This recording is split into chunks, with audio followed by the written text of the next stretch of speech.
A Promise to America. Kevin D. Roberts, Ph.D. 44 years ago, the United States and the conservative movement were in dire straits. Both had been betrayed by the Washington establishment and were uncertain whom to trust. Both were internally splintered and strategically adrift. Worse still, at that moment of acute vulnerability and division, we found ourselves besieged by existential adversaries, foreign and domestic. The late 1970s were by any measure a historic low point for America and the political coalition dedicated to preserving its unique legacy of human flourishing and freedom. Today, America and the conservative movement are enduring an era of division and danger akin to the late 1970s.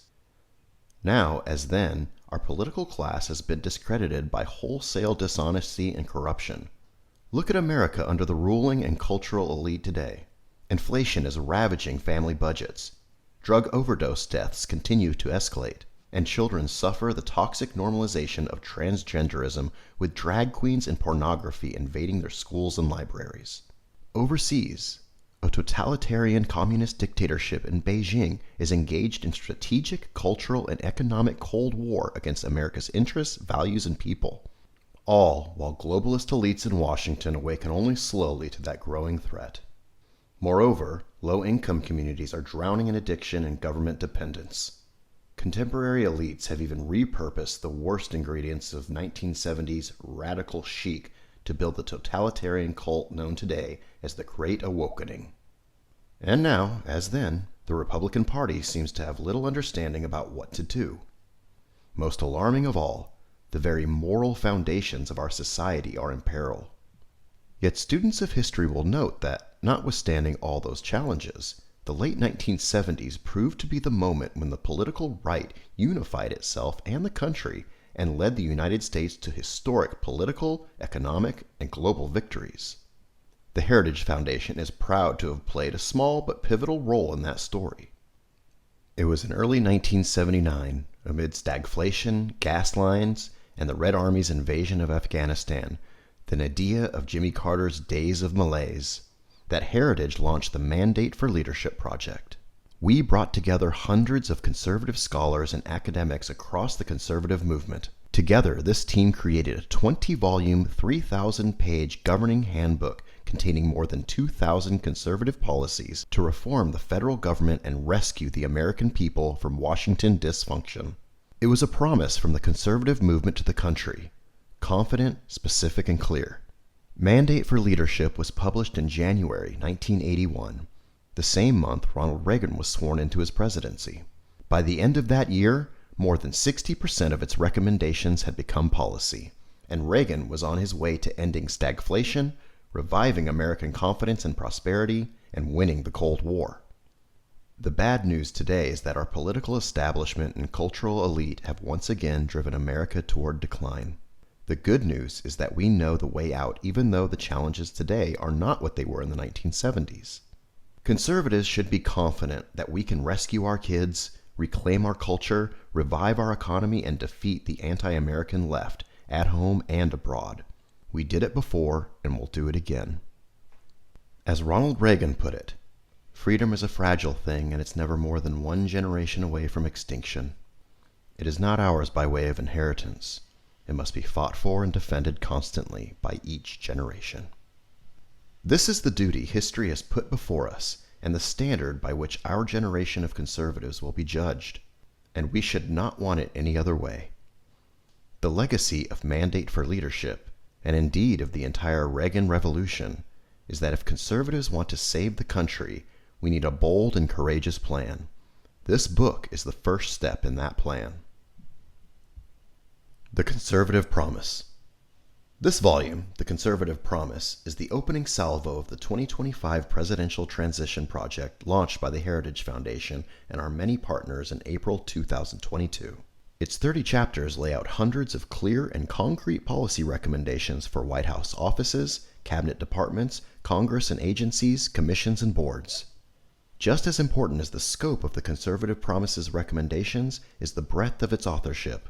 This book is the product of more than 400 scholars and policy experts from across the conservative movement and around the country. Contributors include former elected officials, world-renowned economists, and veterans from 4 presidential administrations. This is an agenda prepared by and for conservatives who will be ready day one of the next administration to save our country from the brink of disaster.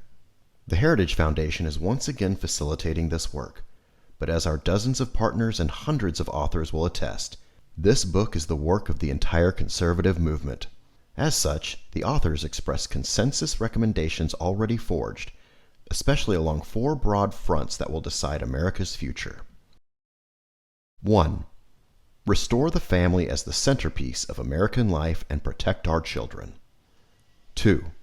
Dismantle the administrative state and return self-governance to the American people. 3. Defend our nation's sovereignty, borders, and bounty against global threats. 4. Secure our God-given individual rights to live freely, what our Constitution calls the blessings of liberty. What makes these 4 pieces of the conservative promise so valuable to the next president is that they cut through superficial distractions and focus on the moral and foundational challenges America faces in this moment of history.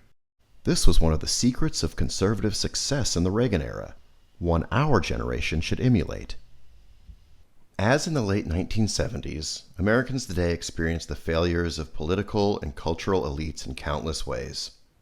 In the job market and in the grocery store checkout lines, on the streets and in our schools, in the media and within our institutions. But in truth, these daily dysfunctions are not innumerable problems, but innumerable manifestations of a few core crises. In 1979, the threats we faced were the Soviet Union, the socialism of the 1970s liberals, and the predatory deviancy of cultural elites. Reagan defeated these beasts by ignoring their tentacles and striking instead at their hearts. His approach to the Cold War? We win and they lose. His economic agenda? The human dignity of work and its many rewards. His platform in the culture wars? The community of values embodied in these words: family, work, neighborhood, peace, and freedom. This book, and Project 2025 as a whole, will arm the next conservative president with the same kind of strategic clarity, but for a new age. Promise number 1. Restore the family as the centerpiece of American life and protect our children.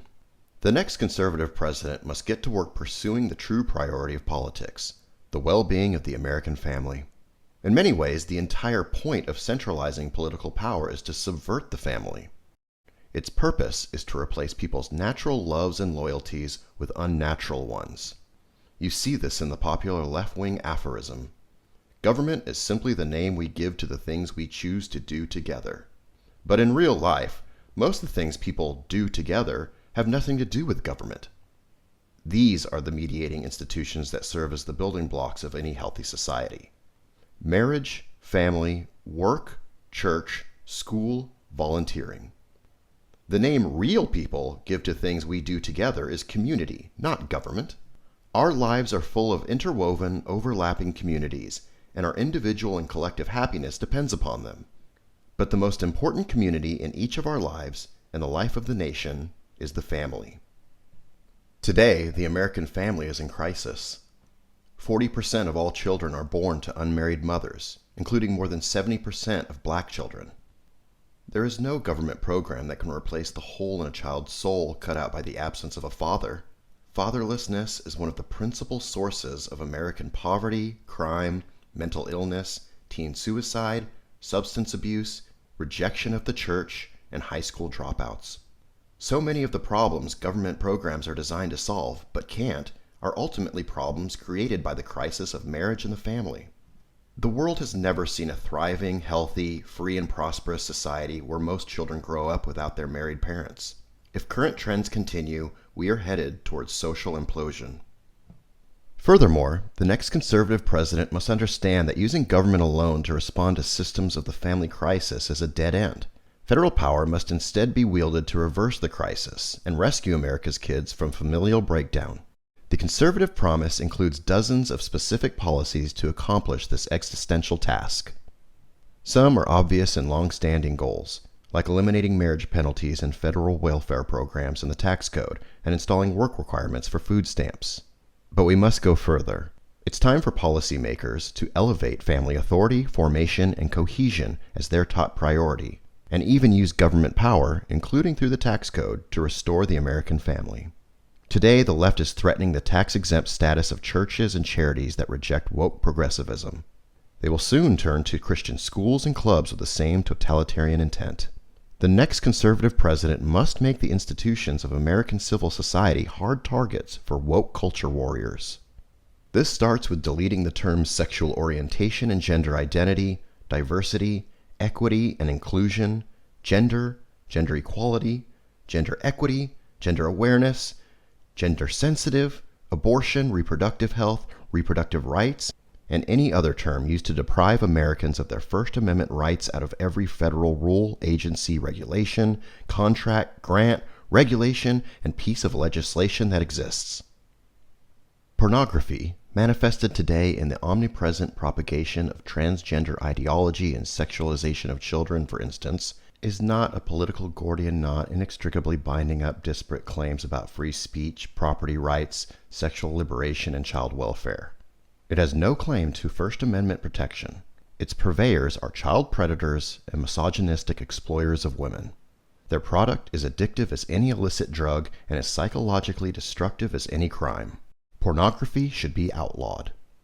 The people who produce and distribute it should be imprisoned. Educators and public librarians who purvey it should be classed as registered sex offenders. And telecommunications and technology firms that facilitate its spread should be shuttered. In our schools, the question of parental authority over their children's education is a simple one. Schools serve parents, not the other way around. That is, of course, the best argument for universal school choice, a goal all conservatives and conservative presidents must pursue. But even before we achieve that long-term goal, parents' rights as their children's primary educators should be non-negotiable in American schools. States, cities, and counties, school boards, union bosses, principals, and teachers who disagree should be immediately cut off from federal funds. The noxious tenets of critical race theory and gender ideology should be excised from the curricula in every public school in the country. These theories poison our children, who are being taught, on the one hand, to affirm that the color of their skin fundamentally determines their identity and even their moral status, while on the other, they're taught to deny the very creatureliness that inheres in being human and consists in accepting the givenness of our nature as men or women. Allowing parents or physicians to reassign the sex of a minor child is child abuse and must end. For public institutions to use taxpayer dollars to declare the superiority or inferiority of certain races, sexes, and religions is a violation of the Constitution and civil rights law and cannot be tolerated by any government anywhere in the country. But the pro-family promises expressed in this book and central to the next conservative president's agenda must go further than the traditional, narrow definition of family issues. Every threat to family stability must be confronted. This resolve should color each of our policies. Consider our approach to big tech. The worst of these companies prey on children, like drug dealers, to get them addicted to their mobile apps. Many Silicon Valley executives famously don't let their own kids have smartphones. They nevertheless make billions of dollars addicting other people's children to theirs. TikTok, Instagram, Facebook, Twitter, and other social media platforms are specifically designed to create the digital dependencies that fuel mental illness and anxiety, to fray children's bonds with their parents and siblings. Federal policy cannot allow this industrial-scale child abuse to continue. Finally, conservatives should gratefully celebrate the greatest pro-family win in a generation, overturning Roe v. Wade, a decision that for 5 decades made a mockery of our Constitution and facilitated the deaths of tens of millions of unborn children. But the Dobbs decision is just the beginning.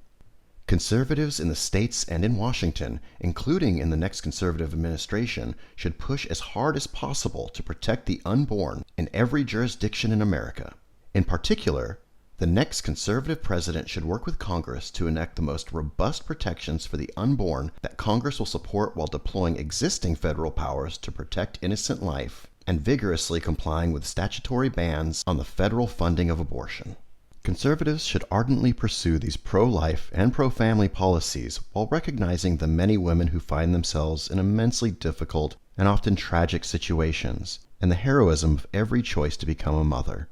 alternative options to abortion, especially adoption, should receive federal and state support. In summary, the next president has a moral responsibility to lead the nation in restoring a culture of life in America again. Promise number 2. Dismantle the administrative state and return self-governance to the American people. Of course, the surest way to put the federal government back to work for the American people is to reduce its size and scope back to something resembling the original constitutional intent.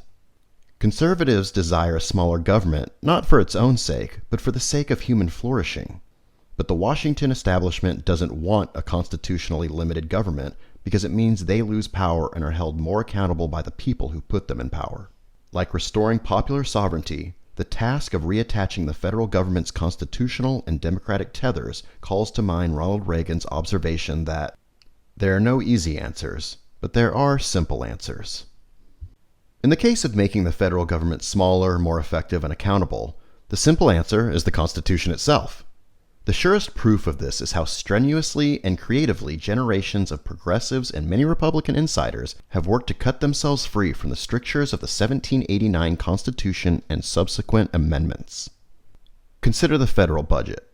Under current law, Congress is required to pass a budget and 12 issue-specific spending bills comporting with it every single year. The last time Congress did so was in 1996. Congress no longer meaningfully budgets, authorizes, or categorizes spending.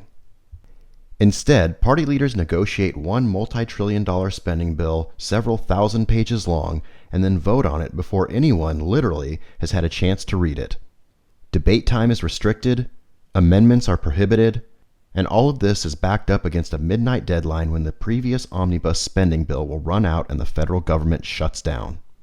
This process is not designed to empower 330 million American citizens and their elected representatives, but rather to empower the party elites secretly negotiating without any public scrutiny or oversight. In the end, congressional leaders' behavior and incentives here are no different from those of global elites insulating policy decisions over the climate, trade, public health, you name it, from the sovereignty of national electorates. Public scrutiny and democratic accountability make life harder for policymakers, so they skirt it. It's not dysfunction, it's corruption.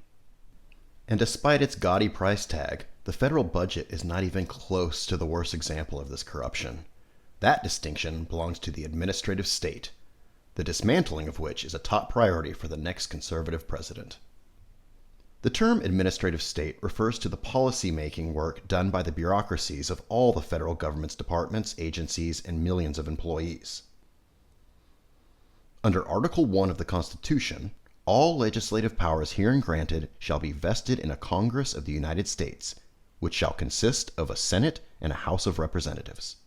That is, federal law is enacted only by elected legislators in both houses of Congress. This exclusive authority was part of the framers' doctrine of separated powers. They not only split the federal government's legislative, executive, and judicial powers into different branches, they also gave each branch checks over the others. Under our Constitution, the legislative branch, Congress, is far and away the most powerful and, correspondingly, the most accountable to the people. In recent decades, members of the House and Senate discovered that if they give away that power to the Article 2 branch of government, they can also deny responsibility for its actions. So today in Washington, most policy is no longer set by Congress at all, but by the administrative state. Given the choice between being powerful but vulnerable or irrelevant but famous, most members of Congress have chosen the latter. Congress passes unintentionally vague laws that delegate decision-making over a given issue to a federal agency. That agency's bureaucrats, not just unelected but seemingly unfireable, then leap at the chance to fill the vacuum created by Congress's preening cowardice. The federal government is growing larger and less constitutionally accountable, even to the president every year. A combination of elected and unelected bureaucrats at the Environmental Protection Agency quietly strangles domestic energy production through difficult-to-understand rulemaking processes. Bureaucrats at the Department of Homeland Security, following the lead of a feckless administration, order border and immigration enforcement agencies to help migrants criminally enter our country with impunity. Bureaucrats at the Department of Education inject racist, anti-American, ahistorical propaganda into America's classrooms. Bureaucrats at the Department of Justice force school districts to undermine girls' sports and parents' rights to satisfy transgender extremists. Woke bureaucrats at the Pentagon force troops to attend training seminars about white privilege, and bureaucrats at the State Department infuse U.S. foreign aid programs with woke extremism about intersectionality and abortion. Unaccountable federal spending is the secret lifeblood of the Great Awakening. Nearly every power center held by the left is funded or supported in one way or another through the bureaucracy of Congress. Colleges and school districts are funded by tax dollars. The administrative state holds 100% of its power at the sufferance of Congress, and its insulation from presidential discipline is an unconstitutional fairy tale spun by the Washington establishment to protect its turf. Members of Congress shield themselves from constitutional accountability often when the White House allows them to get away with it. Cultural institutions like public libraries and public health agencies are only as independent from public accountability as elected officials and voters permit. Let's be clear. The most egregious regulations promulgated by the current administration come from one place, the Oval Office. The president cannot hide behind the agencies. As his many executive orders make clear, his is the responsibility for the regulations that threaten American communities, schools, and families. A conservative president must move swiftly to do away with these vast abuses of presidential power and remove the career and political bureaucrats who fuel it. Properly considered, restoring fiscal limits and constitutional accountability to the federal government is a continuation of restoring national sovereignty to the American people. In foreign affairs, global strategy, federal budgeting, and policymaking, the same pattern emerges again and again. Ruling elites slash and tear at restrictions and accountability placed on them. They centralize power up and away from the American people, to supranational treaties and organizations, to left-wing experts, to sight unseen all-or-nothing legislating, to the unelected career bureaucrats of the administrative state. As monolithic as the left's institutional power appears to be, it originates with appropriations from Congress and is made complete by a feckless president. A conservative president must look to the legislative branch for decisive action. The administrative state is not going anywhere until Congress acts to retrieve its own power from bureaucrats in the White House. But in the meantime, there are many executive tools a courageous conservative president can use to handcuff the bureaucracy, push Congress to return to its constitutional responsibility, restore power over Washington to the American people, bring the administrative state to heel, and in the process, defang and defund the woke culture warriors who have infiltrated every last institution in America. The conservative promise lays out how to use many of these tools, including how to fire supposedly unfireable federal bureaucrats, how to shutter wasteful and corrupt bureaus and offices, how to muzzle woke propaganda at every level of government, how to restore the American people's constitutional authority over the administrative state, and how to save untold taxpayer dollars in the process. Finally, the president can restore public confidence and accountability to our most important government function of all, national defense. The American people desire a military full of highly skilled servicemen and women who can protect the homeland and our interests overseas. The next conservative president must end the left's social experimentation with the military, restore warfighting as its sole mission, and set defeating the threat of the Chinese Communist Party as its highest priority. The next conservative president must possess the courage to relentlessly put the interests of the everyday American over the desires of the ruling elite. Their outrage cannot be prevented, it must simply be ignored. And it can be. The left derives its power from the institutions they control, but those institutions are only powerful to the extent that constitutional officers surrender their own legitimate authority to them. A president who refuses to do so and uses his or her office to reimpose constitutional authority over federal policymaking can begin to correct decades of corruption and remove thousands of bureaucrats from positions of public trust they have so long abused. Promise number 3. Defend our nation's sovereignty, borders, and bounty against global threats.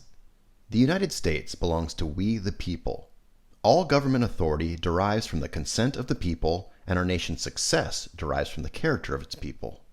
The American people's right to rule ourselves is the obverse of our duty. We cannot outsource to others our obligation to ensure the conditions that allow our families, local communities, churches and synagogues, and neighborhoods to thrive. The buck stops with each of us. so each of us must have the freedom to pursue the good for ourselves and those entrusted to our care. To most Americans, this is common sense. But in Washington, D.C. and other centers of leftist power like the media and the academy, this statement of basic civics is branded hate speech. Progressive elites speak in lofty terms of openness, progress, expertise, cooperation, and globalization.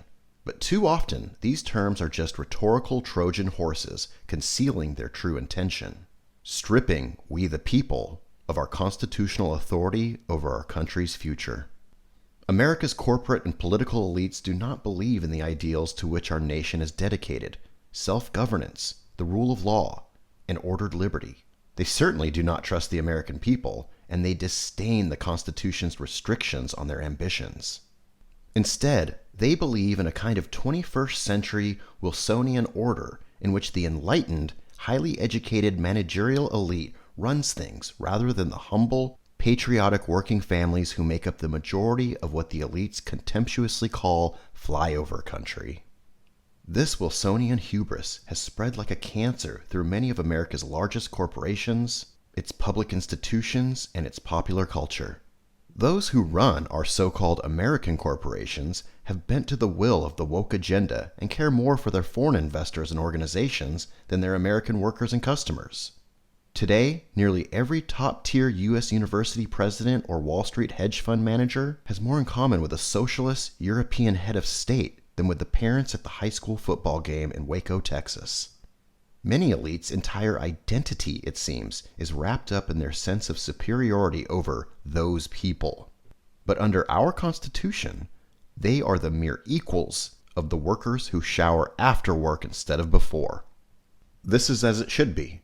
Intellectual sophistication, advanced degrees, financial success, and all other markers of elite status have no bearing on a person's knowledge of the one thing most necessary for governance: what it means to live well. That knowledge is available to each of us, no matter how humble our backgrounds or how unpretentious our attainments. It is open to us to read in the book of human nature, to which we are all offered the key just by the merit of our shared humanity. One of the great premises of American political life is that everyone who can read in that book must have a voice in deciding the course and fate of our republic. Progressive policymakers and pundits in America either fail to understand this premise or intentionally reject it. They enthusiastically support supranational organizations like the United Nations and the European Union, which are run and staffed almost entirely by people who share their values and are mostly insulated from the influence of national elections. That's why they're eager for Americans to sign international treaties on everything from pharmaceutical patents to climate change to the rights of the child, and why those treaties invariably endorse policies that could never pass through the U.S. Congress. Like the progressive Woodrow Wilson a century ago, the woke left today seeks a world bound by global treaties they write, in which they exercise dictatorial powers over all nations without being subject to democratic accountability. That's why today's progressive left so cavalierly supports open borders, despite the lawless humanitarian crisis their policy created along America's southern border. They seek to purge the very concept of the nation-state from the American ethos.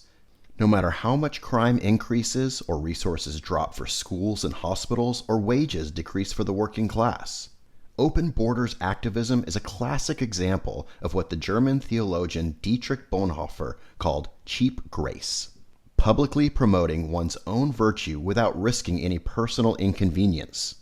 Indeed, the only direct impact of open borders on pro-open borders elites is that the constant flow of illegal immigration suppresses the wages of their housekeepers, landscapers, and busboys. Cheap grace aptly describes the left's love affair with environmental extremism. Those who suffer most from the policies environmentalism would have us enact are the aged, poor, and vulnerable.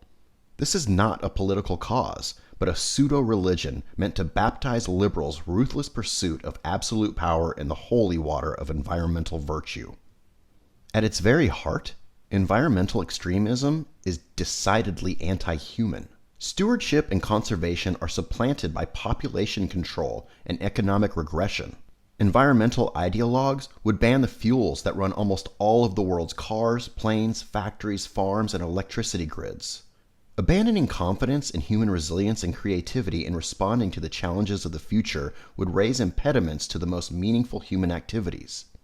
They would stand human affairs on their head, regarding human activity itself as fundamentally a threat to be sacrificed to the God of nature.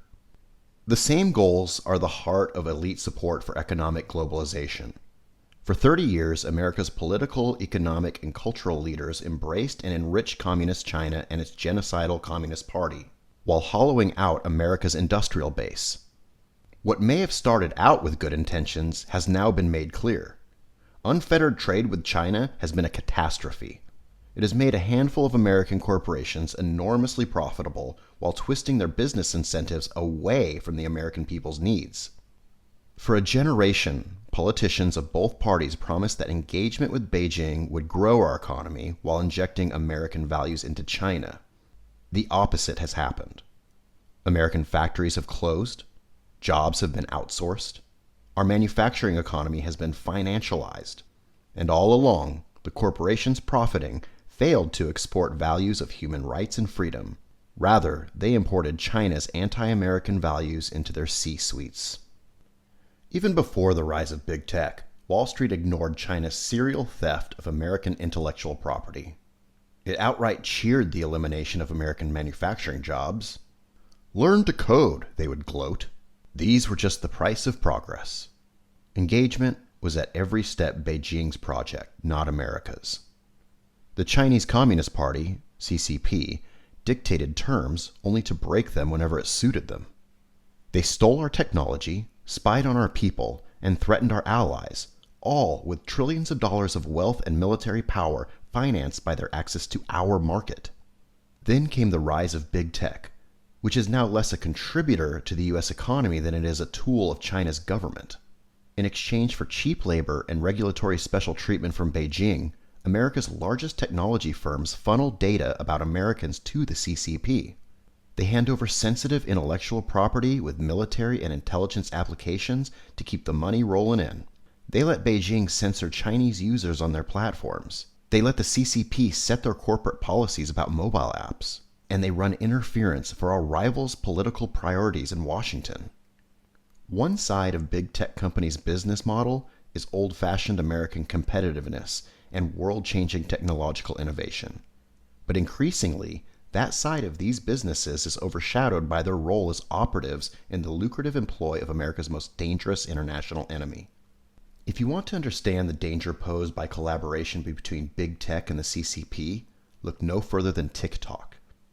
The highly addictive video app used by 80 million Americans every month and overwhelmingly popular among teenage girls is in effect a tool of Chinese espionage. The ties between TikTok and the Chinese government are not loose, and they are not coincidental. The same can be observed of many U.S. colleges and universities. Through the CCP's Confucius Institutes, Beijing has been just as successful at compromising and co-opting our higher education system as they have at compromising and co-opting corporate America. A casual reader might take the last few pages as surveying a broad array of challenges facing the American people and the next conservative president. Supranational policy making, border security, globalization, engagement with China, manufacturing, big tech, and Beijing compromise colleges. But these really are not many issues, but two. One, that China is a totalitarian enemy of the United States, not a strategic partner or fair competitor. And two, that America's elites have betrayed the American people. The solution to all of the above problems is not to tinker with this or that government program, to replace this or that bureaucrat. These are problems not of technocratic efficiency, but of national sovereignty and constitutional governance. We solve them not by trimming and reshaping the leaves, but by ripping out the trees, root and branch. International organizations and agreements that erode our Constitution, rule of law, or popular sovereignty should not be reformed. They should be abandoned. Illegal immigration should be ended, not mitigated. The border sealed, not reprioritized. Economic engagement with China should be ended, not rethought. Our manufacturing and industrial base should be restored, not allowed to deteriorate further. Confucius Institutes, TikTok and any other arm of Chinese propaganda and espionage should be outlawed, not merely monitored. Universities taking money from the CCP should lose their accreditation, charters, and eligibility for federal funds. The next conservative president should go beyond merely defending America's energy interests, but go on offense, asserting them around the world. America's vast reserves of oil and natural gas are not an environmental problem. They are the lifeblood of economic growth. American dominance of the global energy market would be a good thing for the world and, more importantly, for we the people. It's not just about jobs, even though unleashing domestic energy production would create millions of them. It's not just about higher wages for workers who didn't go to college, though they would receive the raises they have missed out on for 2 generations. Full-spectrum strategic energy dominance would facilitate the reinvigoration of America's entire industrial and manufacturing sector as we disentangle our economy from China. Globally, it would rebalance power away from dangerous regimes in Russia and the Middle East. It would build powerful alliances with fast-growing nations in Africa and provide us the leverage to counter Chinese ambition in South America and the Pacific. Locally, it would drive billions of dollars of private investment to the communities that have been hammered by globalization since the 1990s. And it would clarify our intentions to Beijing that the next president can ensure that a large part of America's reindustrialization is the production of the equipment we need to dissuade future foreign meddling with U.S. vital interests. Promise number 4. Secure our God-given individual right to enjoy the blessings of liberty. The Declaration of Independence famously asserted the belief of America's founders that all men are created equal and endowed with God-given rights to life, liberty, and the pursuit of happiness. It's the last, the pursuit of happiness, that is central to America's heroic experiment in self-government. When the founders spoke of pursuit of happiness, what they meant might be understood today as, in essence, pursuit of blessedness. That is, an individual must be free to live as his Creator ordained to flourish. Our Constitution grants each of us the liberty to do not what we want, but what we ought. This pursuit of the good life is found primarily in family, marriage, children, Thanksgiving dinners, and the like. Many find happiness through their work. Think of dedicated teachers or healthcare professionals you know, entrepreneurs or plumbers throwing themselves into their businesses. Anyone who sees a job well done as a personal reward. Religious devotion and spirituality are the greatest sources of happiness around the world. Still others find themselves happiest in their local, voluntary communities of friends, their neighbors, their civic or charitable work. The American Republic was founded on principles prioritizing and maximizing individuals' rights to live their best life, or to enjoy what the framers called the blessings of liberty. It's this radical equality, liberty for all, not just of rights, but of authority, that the rich and powerful have hated about democracy in America since 1776. They resent Americans' audacity in insisting that we don't need them to tell us how to live. It's this inalienable right of self-direction, of each person's opportunity to direct himself or herself and his or her community to the good that the ruling class disdains. With the Declaration and Constitution, our nation's founders handed to us the means with which to preserve this right. Abraham Lincoln wrote of the Declaration as an apple of gold in a silver frame, the Constitution. So must the next conservative president look at these documents when the elites mount their next assault on liberty. Left to our own devices, the American people rejected European monarchy and colonialism just as we rejected slavery, second-class citizenship for women, mercantilism, socialism, Wilsonian globalism, fascism, communism, and today, wokeism. To the left, these assertions of patriotic self-assurance are just so many signs of our moral depravity and intellectual inferiority. Proof that, in fact, we need a ruling elite making decisions for us. But the next conservative president should be proud, not ashamed, of Americans' unique culture of social equality and ordered liberty. After all, the countries where Marxist elites have won political and economic power are weaker, poorer, and less free for it. The United States remains the most innovative and upwardly mobile society in the world. Government should stop trying to substitute its own preferences for those of the people. And the next conservative president should champion the dynamic genius of free enterprise against the grim miseries of elite-directed socialism. The promise of socialism, communism, Marxism, progressivism, fascism, whatever name it chooses, is simple. Government control of the economy can ensure equal outcomes for all people. The problem is that it has never done so. There is no such thing as the government. They are just people who work for the government and wield its power, and who, at almost every opportunity, wield it to serve themselves first and everyone else at distant second. This is not a failing of one nation or socialist party, but inherent in human nature. Nighttime satellite images of the Korean peninsula famously show the free market South lit up, with homes, businesses, and cities electrified from coast to coast. By contrast, communist North Korea is almost completely dark, except for the small dot of the capital city, Pyongyang, where a psychotic dictator and his cronies live. The same phenomenon is on display in the infuriating fact that 4 of the 6 richest counties in the United States are suburbs of Washington, D.C., a city infamous for its lack of native productive industries. We see the same corruption expressed on an individual level whenever billionaire climate activists who want to outlaw carbon-fueled transportation fly to A-list conferences on their private jets, or when COVID-19 shut down politicians like former House Speaker Nancy Pelosi and California Governor Gavin Newsom were caught at the hair salon or dining at fancy restaurants after moralizing about how everyone else must stay at home and forgo such luxuries during the pandemic. For socialists, who are almost always well-to-do, socialism is not a means of equalizing outcomes, but a means of accumulating power. They never get around to helping anyone else. The Soviet Empire was a social and economic failure. North Korea, despite its opulence of its tyrants, is one of the poorest nations in the world.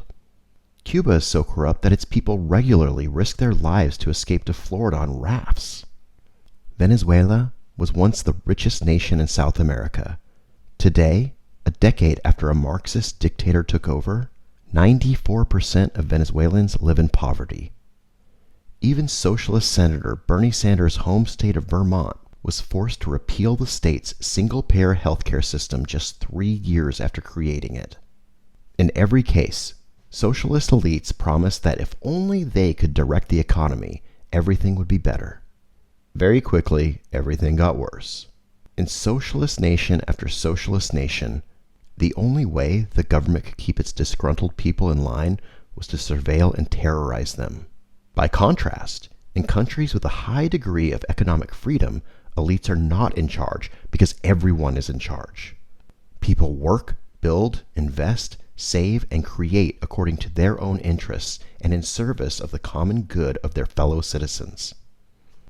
There is a reason why the private economy hews to the maxim, "the customer is always right," while government bureaucracies are notoriously user-unfriendly. Just as there is a reason why private charities are cheerful and government welfare systems are not. It's not because grocery store clerks and PTA moms are good and federal bureaucrats are bad. It's because private enterprises, for-profit or non-profit, must cooperate to give, to succeed. So as the American people take back their sovereignty, constitutional authority, respect for their families and communities, they should also take back their right to pursue the good life.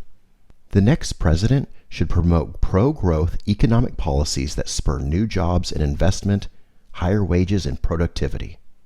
Yes, that agenda should include overdue tax and regulatory reform. But it should go further and include antitrust enforcement against corporate monopolies. It should promote educational opportunities outside the woke-dominated system of public schools and universities, including trade schools, apprenticeship programs, and student loan alternatives that fund students' dreams instead of Marxist academics. Just as important as expanding opportunities for workers and small businesses, the next president should crack down on crony capitalist corruption that enables America's largest corporations to profit through political influence rather than competitive enterprise and customer satisfaction. Analogous pro-growth reforms for America's voluntary civil society are also in order. America is not an economy, it is a country. Economic freedom is not the only important freedom. Freedom of religion, freedom of speech, and the freedom to assemble also represent key components of the American promise. Today, in addition to the problem of big tech censorship, we see speakers at universities shouted down, parents investigated and arrested for attempting to speak at school board meetings, and donors to conservative causes harassed and intimidated. The next conservative president must defend our First Amendment rights. Best effort. Ultimately, the left does not believe that all men are created equal. They think they are special. They certainly don't think that all people have an inalienable right to pursue the good life. They think only they themselves have such a right, along with the moral responsibility to make decisions for everyone else. This book, this agenda, the entire Project 2025 is a plan to unite the conservative movement and the American people against elite rule and woke culture warriors. Our movement has not been united in recent years, and our country has paid the price. In the past decade, though, the breakdown of the family, the rise of China, the Great Awakening, big tech's abuses, and the erosion of constitutional accountability in Washington have rendered these divisions not just inconvenient, but politically suicidal. Every hour the left directs federal policy and elite institutions, our sovereignty, our Constitution, our families, and our freedom are a step closer to disappearing. Conservatives just have 2 years and one shot to get this right. With enemies at home and abroad, there is no margin for error. Time is running short. If we fail, the fight for the very idea of America may be lost. But we should take the small window of opportunity we have left to act with courage and confidence, not despair. The last time our nation and movement were so near defeat, we rallied together behind a great leader and great ideas, transcended our differences, rescued our nation, and changed the world. It's time to do it again. Now as then, we know who we are fighting and what we are fighting for. A republic, our freedom, and for each other. The next conservative president will enter office on January 20th, 2025 with a simple choice: greatness or failure. It will be a daunting test, but no more so than every generation of Americans has faced and passed. The conservative promise represents the best effort of the conservative movement in 2023 and the next conservative president's last opportunity to save our republic.